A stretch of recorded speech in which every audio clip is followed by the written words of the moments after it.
এক জঙ্গলে এক সিংহ ছিল আর একটা হরিণ বসবাস করতো সেখানে। তারা দুজনেই আল্লাহর খুব ইবাদত করত ও তাদের দোয়া আল্লাহ তাআলা কবুলও করত। একদিন সিংহ আল্লাহর কাছে ফরিয়াদ করলো, হে আল্লাহ, আমি খুব ক্ষুধার্ত, আজকে আমি যেন ভালো একটা শিকার পাই। হে আল্লাহ, তুমি কি আমার দোয়া কবুল করেছো? তখন আল্লাহ গায়েবী আওয়াজ দিয়ে বলল, হ্যাঁ সিংহ, আমি তোমার দোয়া কবুল করলাম। হ্যাঁ সিংহ, যতক্ষণ না শিকারটা মারা যায় ততক্ষণ তুই শিকারটাকে খেতে পারবি। এদিকে হরিণ আল্লাহর কাছে ফরিয়াদ করলো, হে আল্লাহ, তুমি আমাকে হিংস্র জন্তু জানোয়ার থেকে রক্ষা করো। আল্লাহ, তুমি কি আমার দোয়া কবুল করেছো? তখন আল্লাহ গায়েবী আওয়াজ দিয়ে বলল, হ্যাঁ হরিণ, আমি তোমার দোয়া কবুল করলাম। যখন তোমাকে শিকারি করবে তখন তুমি নাড়াচাড়া করবে না, সে যতক্ষণ না তোমাকে ছাড়ে, সে ছেড়ে দিলে তুমি পালিয়ে যাবে।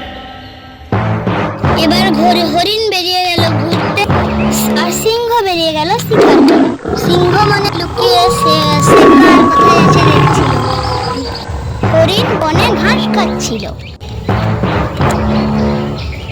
হরিণ ঘাস খেতে খেতে সিংহর কাছাকাছি চলে আসলো। সিংহ দেখতে পেল একটা হরিণ। তখন সিংহ গর্জন করে হরিণের দিকে আসার চেষ্টা করে। তখন হরিণ ছুটে ছুটে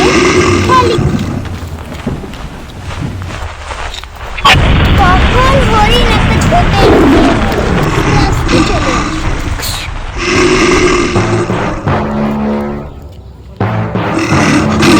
সিংহ শেষ পর্যন্ত শিকারটাকে ধরতে পারল। সিংহ শিকারটাকে একদম ছাড়লো না, ধরেই রাখলো। হরিণও নড়াচড়া করলো না, চুপচাপ করে থাকলো। দুইজন আল্লাহর কথাই রাখলো। সিংহ মনে করছে হরিণ মারা গেছে, ছেড়ে দিল। এই সুযোগে হরিণ দৌড়ে পালিয়ে গেল। হরিণ তার বাসায় এসে বলল, আল্লাহ, আল্লাহকে শুকরিয়া। আল্লাহ আমার শিকারটা কি করে ছেড়ে গেল? আমি তো তোকে বলেছিলাম যতক্ষণ না শিকারটা ছাড়ে ততক্ষণ তুই ছাড়বি না, তুই ছেড়ে দিলি কেন? বন্ধুরা, এই গল্পটি থেকে আমরা কি শিখলাম? আল্লাহ আমাদের সকলের দোয়া কবুল করেন। আমরা পরিচালনা করতে পারি বা কেউ আবার পারি না, যেমন হরিণ পেরেছে সিংহ পারেনি।